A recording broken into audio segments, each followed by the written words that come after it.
குமுதம் தமிழ்நாடு மின்சார வாரியம் இணைந்து வழங்கும் சிக்கனமும் பாதுகாப்பும் யூஸ்ஃபுல் டிப்ஸ். வரும் வாரம் குமுதம் இதழுடன் 36 பக்க இணைப்பு புத்தகம் கேட்டு வாங்குங்கள். டீனேஜர்ஸ், யங்ஸ்டர்ஸ்ல இருந்து பெரியவங்க வரைக்கும் தன்னோட காதுகளையும் கழுத்துகளையும் ஒரு பகுதியாவே, ஒரு ஆர்கனாவே மாறிடுச்சு இந்த ஹெட்ஃபோன்ஸ். ஒரு பொழுதுபோக்கா மட்டும் இல்லாம எந்நேரமும் இந்த ஹெட்ஃபோன்ஸை பயன்படுத்துறதுக்கான விளைவு தான் இன்னைக்கு மார்க்கெட்ல நிறைய advanced models headphones and earphones வந்துட்டு இருக்கு. இந்த ஹெட்ஃபோன்ஸை அதிக அளவில் பயன்படுத்துறதுனால நம்ம காதுகளுக்கு பிரச்சனைகள் ஏற்படும் அப்படின்னு நிறைய பேர் சொல்லி நம்ம கேள்விப்பட்டிருக்கோம். பட் அது தெரிஞ்சுமே நிறைய பேர் யூஸ் பண்ணிட்டு தான் இருக்கோம். அண்ட் இது மட்டும் இல்லாமல் இதயத்துக்கும் பாதிப்பு ஏற்படுங்கிறது இன்னைக்கு எத்தனை பேருக்கு தெரியும்?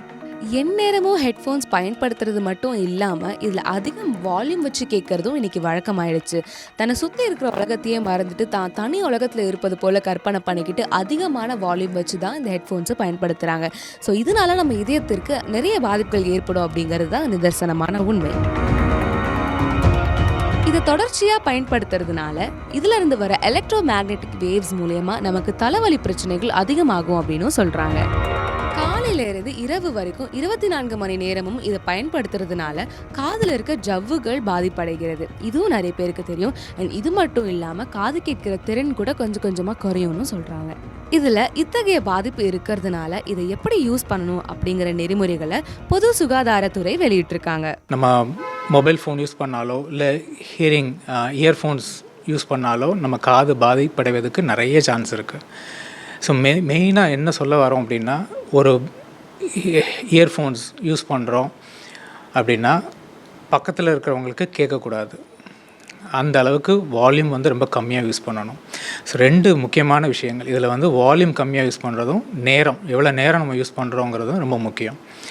இப்போ இவங்க சொன்ன மாதிரி இப்போ நம்ம இயர்ஃபோன்ஸுங்கிறது அன்றாடம் நம்ம தொழிலுக்காகவும் சாங்ஸ் கேட்குறதுக்கும் பேசுகிறதுக்கும் அப்படின்னு நிறைய விதத்தில் யூஸ் பண்ணுறோம். ப்ளூடூத் ஹெட்ஃபோன்ஸ், ஒயர்டு ஹெட்ஃபோன்ஸ் அப்படின்னு அதிலே நிறைய மாடல்ஸ் இருக்குது. காதுக்குள்ளே வைக்கிறது, வெளியில் வைக்கிறது, போன் கண்டக்ஷன், நாய்ஸ் கேன்சலேஷன், அந்த மாதிரி நிறைய அட்வான்ஸ்டு இயர்ஃபோன்ஸ் இருக்குது. பட் இதில் better noise cancellation models use பண்ணுறது. என்ன அதில் அட்வான்டேஜ் அப்படின்னா, நமக்கு வெளியில் உள்ள சத்தங்கள் கேட்காத போது நம்ம வால்யூம் கம்மியாக வச்சு கேட்குறதுக்கு அதில் நிறைய சான்ஸ் இருக்குது. ஸோ அப்போ நம்ம ரொம்ப நேரம் கேட்கக்கூடாது. இப்போ ஃபார் எக்ஸாம்பிள் ஒரு 70 டெசிபல் ஹியரிங் அந்த வால்யூமில் வச்சு நம்ம கேட்குறோம் அப்படின்னா, ஒரு 2-3 ஹவர்ஸ் கேட்குறோம் அப்படின்னா, அந்த 70 டெசிபல் 80 டெசிபல் கேட்குற மாதிரி வால்யூமை கூட்டணும் அப்படின்னா டூரேஷன் 4 ஹவர்ஸ் கேட்க முடியாது, 3 ஹவர்ஸ் கேட்க முடியாது, 2 ஹவர்ஸ் கம்மியாயிரும். இன்னும் அதை 80 டெசிபல் 90 டெசிபலுக்கு வச்சு கேட்குறோம் அப்படின்னா இன்னும் கம்மியாகும். ஸோ 1 ஹவர் தான் கேட்கலாங்கிற மாதிரி. அட்வைசபிள் என்னென்னு கேட்டிங்கன்னா, 1 மணி நேரத்துக்கு மேலே அந்த இயர்ஃபோன்ஸில் பாட்டு கேட்குறதோ, தொடர்ந்து பேசுகிறதோ, தொடர்ந்து கேட்டுட்டு இருக்கிறதோ கூடாது.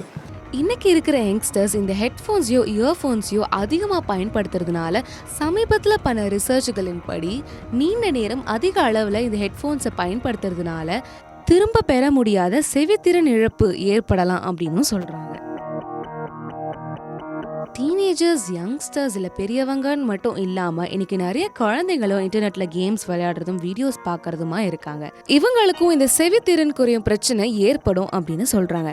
ஸோ வருமுன் காப்பதே சிறந்தது அப்படிங்கிறது தான் உத்தமமானது.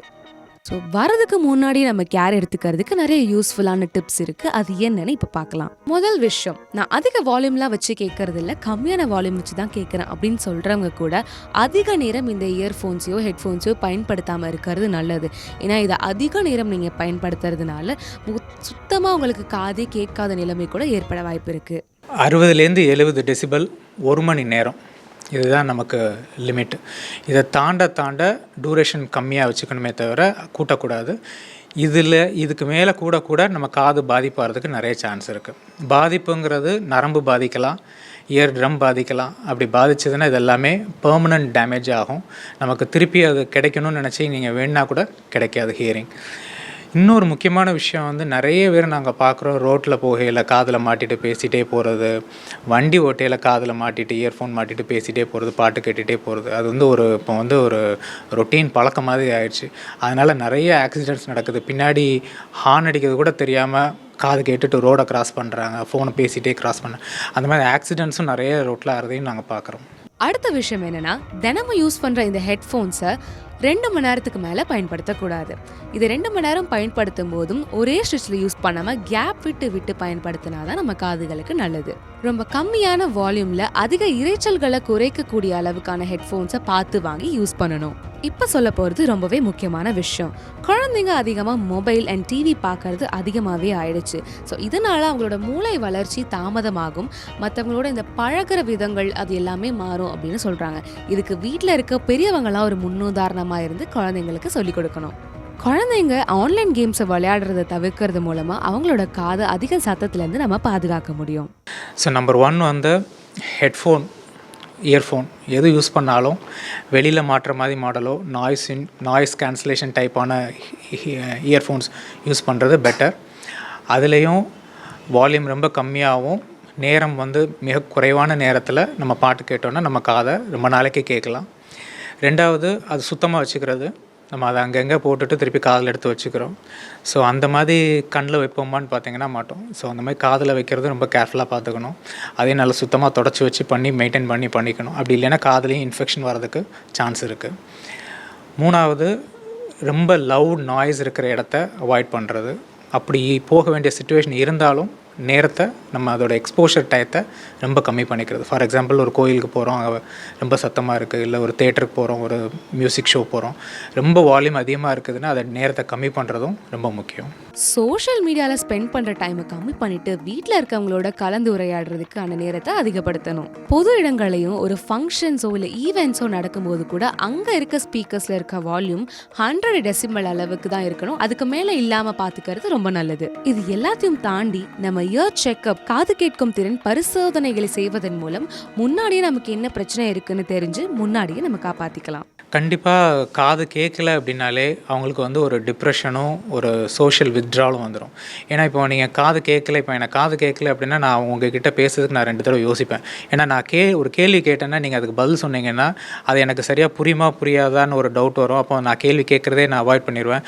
அப்போ ஒரு 10 பேர் இருக்கிற இடத்துல வந்து நான் பேசுகிறத ரொம்ப அவாய்ட் பண்ணிவிட்டு நான் தனியாக போயிடுவேன்.